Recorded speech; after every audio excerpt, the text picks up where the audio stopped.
Once again, welcome back, student.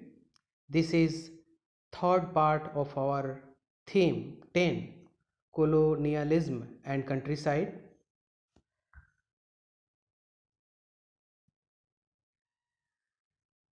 A revolt in the countryside, the Bombay Deccan peasant revolt. Let us see what was the nature of the revolt in the countryside, that is the Bombay Deccan. Bombay Deccan के देहाती इलाकों में विद्रोह की क्या प्रकृति थी उसको हम लोग अभी देखने जा रहे हैं. The peasant movement began at Supa in Poona district on 12 May 1875. Riots from surrounding rural areas gathered and attacked the shopkeepers, demanding their bahi khata and debt bond. यहाँ पे 1875 में आपको सूपा, जो कि पूना डिस्ट्रिक्ट में एक जगह थी, वहाँ पर एक विद्रोह हुआ जिसमें शॉपकीपर्स को टारगेट किया गया, मनी लेंडर्स को टारगेट किया गया, उनके बही खाता डिमांड किए गए पीजेंट के द्वारा. ये जो रिवोल्ट है वो बहुत जल्द ही पूना से अहमदनगर तक फैल गया और इसके जो एरिया थे लगभग 6500 स्क्वायर किलोमीटर तक फैल गए. इसमें जो सबसे महत्वपूर्ण बात थी, the pattern of the revolt was same everywhere. Sahukar were attacked and burn their account book. इसमें सभी जगहों पर विद्रोह की जो प्रकृति थी उसमें साहूकारों को टारगेट किया गया और उनके जो अकाउंट बुक थे उनको जलाया गया. इस विद्रोह को दबाने के लिए सेना बुलानी पड़ी. लगभग 951 लोगों को अरेस्ट किया गया और अंग्रेज़ों को इस विद्रोह को दबाने में काफ़ी महीने लग गए. आगे हमें इसी विद्रोह के कारणों को जानना है.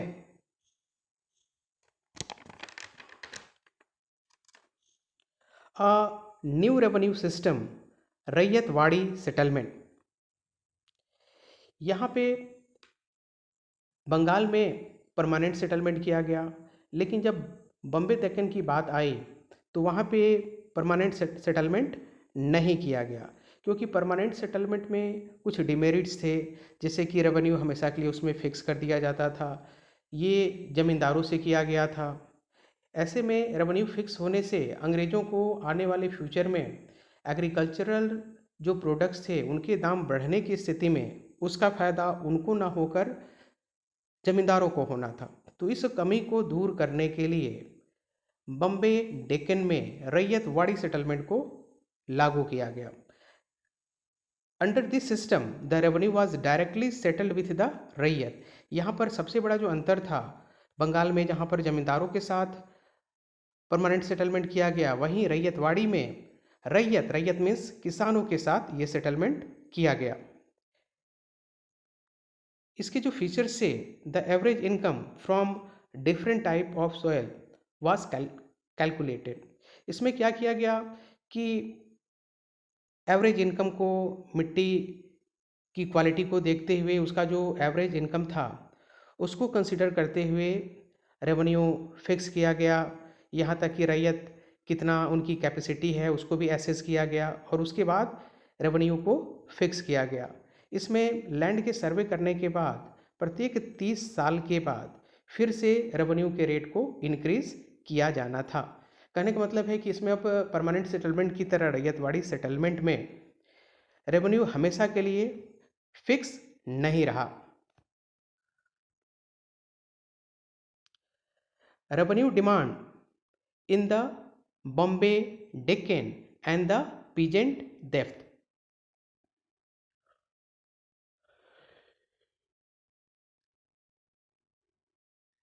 As we know that the revenue was directly settled with the raiyat. Here raiyat means peasant. तो इस सेटलमेंट में जो दक्कन में पीजेंट के साथ सेटल किया गया उसमें प्रेजेंट डेप्थ में कैसे चले गए, इसकी क्या वजह थी, इसको यहाँ पर हम लोग देखते हैं। The revenue demand in the Bombay Deccan was very high, बहुत अधिक था। बहुत सारे प्लेसेस पे जो किसान थे उन्होंने गाँवों को छोड़ दिया, वे दूसरी जगह माइग्रेट कर गए, वे गाँव को छोड़कर चले गए। जिस समय ये रेवेन्यू फिक्स किया गया उस समय 1830 में जो एग्रीकल्चर के प्राइसेस थे बहुत तेज़ी से गिरे, जिसकी वजह से रैयतों को उसको चुका पाना इम्पॉसिबल टास्क बन गया। उसमें और भी कंडीशन थे, फसलें ख़राब हो जाती थी, बारिश नहीं होने पे फसल नहीं उगते थे, तो ऐसे में भी रेवेन्यू को पे करना किसानों के लिए मैंडेटरी था, उसमें कोई रिलैक्सेशन नहीं दिया गया था और इसकी वजह से किसानों को रेवेन्यू पे करने में दिक्कत आ रही थी। बहुत सारे जगहों पर अकाल भी पड़े 1832 टू 34 के बीच, तो भी एक समस्या थी। Finally the cultivators borrowed money from the money lenders to pay the revenue. अब इस सिचुएशन में किसान रेवेन्यू को चुकाने के लिए साहूकारों के पास गए, उनसे उन्होंने ऋण लिया और उसके थ्रू उन्होंने जो फिक्स रेवेन्यू था उसको चुकाने की कोशिश की। The impact of American civil war on the cotton import of Britain, the cotton boom. ये जो सिचुएशन था 30 टू 60 के बीच का, 1830 टू 1860 के बीच का, वो वैसे ही चलता रहा। उसके नेचर पहले की तरह रहे, साहूकारों के पास किसान जाते रहे, उनसे ऋण लेते रहे, उसको रेवेन्यू को चुकाने की कोशिश करते रहे। लेकिन 1860 में कुछ चेंजेस आए अमेरिकन सिविल वार की वजह से। Before 1860 3/4 of raw cotton import into Britain came from America. यहाँ पर एक गौर करने वाली बात है कि 1860 से पहले लगभग 75% जो कच्चा कपास था वो अमेरिका से ब्रिटेन को निर्यात किया जाता था, एक्सपोर्ट किया जाता था। लेकिन 1861 में अमेरिका में सिविल वार शुरू हो गया, जिसकी वजह से जो रॉ कॉटन का सप्लाई था जो कि ब्रिटेन को किया जाता था वो काफ़ी तेज़ी से गिरा। यहाँ पर एक डाटा दिया गया है कि 1861 में लगभग 2 लाख बेल्स जो एक्सपोर्ट किया जाता था ब्रिटेन को, वो 1861 में घटकर 1862 में घटकर 55,000 बेल्स रह गया। ऐसे में जो मर्चेंट थे उन्होंने इंडिया की तरफ रुख करना शुरू किया, क्योंकि बम्बे का जो क्लाइमेट था, बम्बे का जो लैंड था, वो कॉटन के प्रोडक्शन के लिए काफ़ी फर्टाइल था। In Bombay the cotton merchant visited the cotton districts to encourage farmer to cultivate it. अब इन जगहों पर बहुत सारे मर्चेंट जो कॉटन मर्चेंट थे उन्होंने विजिट किया, किसानों को इनकरेज किया कि वे कॉटन को कल्टीवेट करें। Cotton export merchant in Bombay gave advance to sahukar who in turn extended credit to rural money lenders who promise to secure the produce. अब बहुत सारे जो मर्चेंट थे उन्होंने साहूकारों को भी क्रेडिट देना शुरू किया, उनको प्रोत्साहित किया कि आप कपास की जो फसल है उसको बढ़ाने की कोशिश करिए, रुपए हम लोग आपको प्रोवाइड कराएंगे, किसानों को एडवांस रुपए दीजिए। तो इस तरह की कोशिश अब की जाने लगी। ऐसे में जो दक्कन के विलेजेस थे वहाँ पर लिमिटलेस क्रेडिट किसानों को अब मिलने लगा। यहाँ पर एक डाटा है कि 1 एकड़ लैंड के लिए लगभग 100 रुपये एडवांस किसानों को मिलने लगे, जो कि उस समय के हिसाब से काफ़ी अधिक थे। फाइनली इसका रिजल्ट क्या हुआ? The cotton production in Bombay expanded by 1962। Over 90% of the cotton import into Britain came from India. और एकाएक 1962 में लगभग 90% जो ब्रिटेन को कॉटन एक्सपोर्ट किया जाता था इंडिया से, अब वो इतना अधिक बढ़ गया।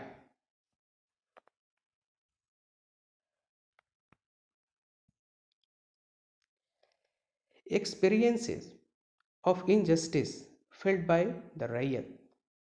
अब ऐसे में अब किसानों को फ़ायदा होना था, सारी चीज़ें अब ठीक हो गई थी, लेकिन कुछ चेंजेस हुए। By 1865 American civil war had come to an and.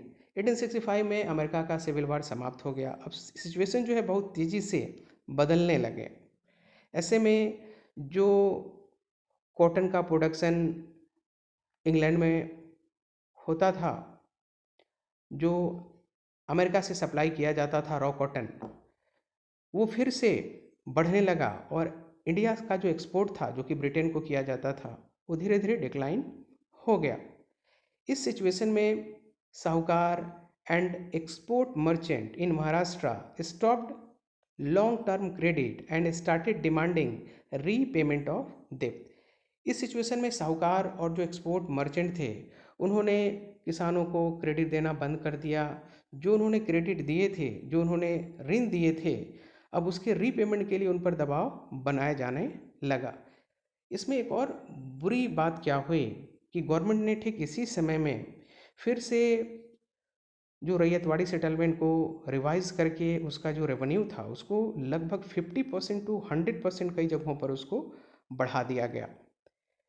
ऐसे में रैयतों के लिए इस तरह के बढ़े हुए डिमांड को पूरा करना ऐसे समय में जब कॉटन की फील्ड डिसअपियर्ड हो रहे थे, इम्पॉसिबल टास्क था। इस सिचुएशन में रैयत जो है फिर से मनी लेंडर्स के पास लोन लेने के लिए गए और मनी लेंडर्स जो साहूकार थे उन्होंने इसको रिफ्यूज़ कर दिया, क्योंकि अब साहूकार और अधिक लोन देने की स्थिति में नहीं थे। यहाँ पर एक सामान्य नियम था कि कभी भी जो प्रिंसिपल अमाउंट है, कहने का मतलब जो मूलधन है, वो ब्याज से हमेशा कम होना चाहिए। लेकिन यहाँ पर एक देखने में आया कि ब्याज का जो अमाउंट था वो प्रिंसिपल अमाउंट से कई गुना अधिक हो चुका था। इन्होंने इतना अधिक उन पर इंटरेस्ट लगाया कि ये जो सामान्य से नियम बनाए गए थे, एक रिवाज था, उसको भी तोड़ दिया गया साहूकारों के द्वारा। लगभग 100 रुपये के लोन पर यहाँ पर 2000 का इंटरेस्ट लगाया गया। ऐसा आपको दक्कन राइट कमीशन के एक डाटा में लिखा गया है। अंग्रेजों ने 1859 में एक लिमिटेशन लॉ, परिसीमन आयोग, परिसीमन कानून भी बनाया था, जिसमें ये प्रोविजंस था कि किसानों को दिए जाने वाले जो लोन बॉन्ड हैं उसकी जो वैलिडिटी है वो 3 सालों से अधिक नहीं होगी।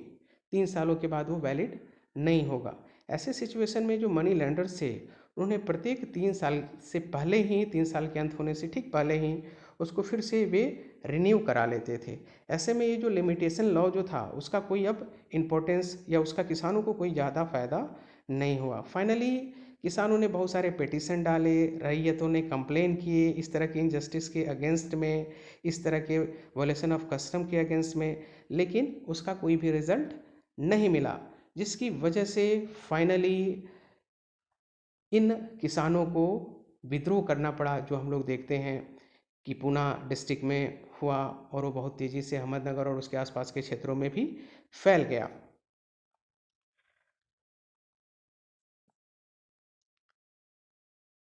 The Deccan right commission.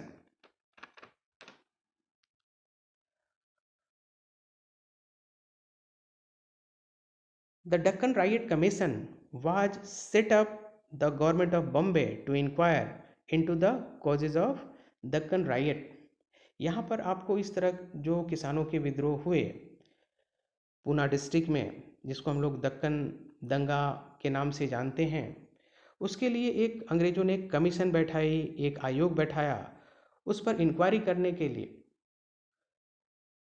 इसको ब्रिटिश पार्लियामेंट में 1878 में प्रस्तुत किया गया।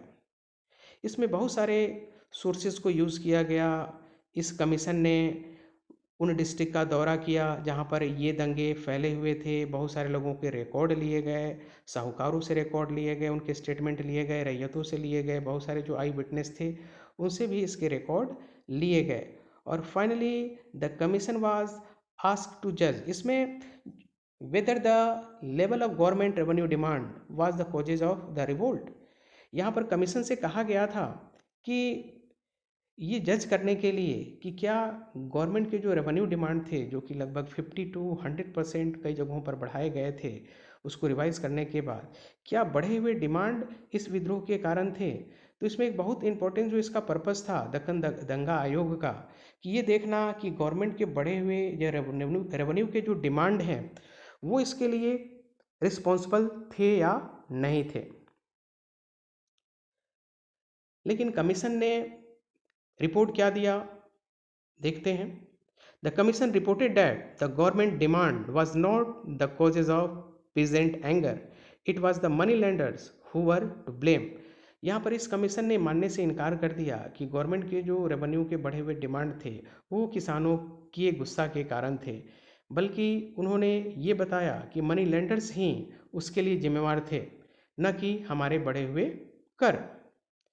लेकिन यहाँ पर एक गौर करने वाली बात है कि ये जो इस तरह के जो आर्गुमेंट हैं, कॉलोनियल जो रिकॉर्ड हैं, वो हमेशा ही अपनी रिस्पॉन्सिबिलिटी लेने से मना करते थे। वे किसी भी विद्रोह में खुद रिस्पॉन्सिबल होने से बचना चाहते थे। तो इस तरह के जो रिकॉर्ड होते थे उसको केयरफुली एग्जामिन करने की ज़रूरत है कि ये वास्तव में सही नहीं है। इस तरह के जो ऑफिशियल रिपोर्ट हैं उनको हम लोग 100% ट्रू नहीं मान सकते हैं। अगर हमें हिस्ट्री को रिकंस्ट्रक्ट करना है तो उसके लिए हमें दूसरे सोर्सेस जैसे कि न्यूज़पेपर, ऑन ऑफिशियल जो अकाउंट हैं, लीगल रिकॉर्ड हैं और जो मौखिक स्रोत हैं उससे भी हमें सहारा लेना पड़ेगा। तब हमें मालूम होगा कि वास्तविकता क्या थी। क्योंकि मनी लेंडर्स को तो टारगेट किया गया, लेकिन आप देखेंगे कि इस विद्रोह में अंग्रेजों के जो द्वारा बढ़ाए गए कर थे वे भी काफ़ी हद तक रिस्पॉन्सिबल थे।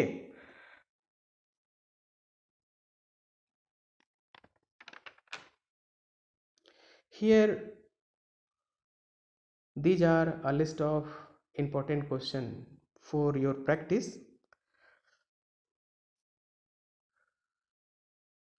and at the end these are sources, bibliography जिनको इसमें यूज़ किया गया है। Thanks student for watching this video.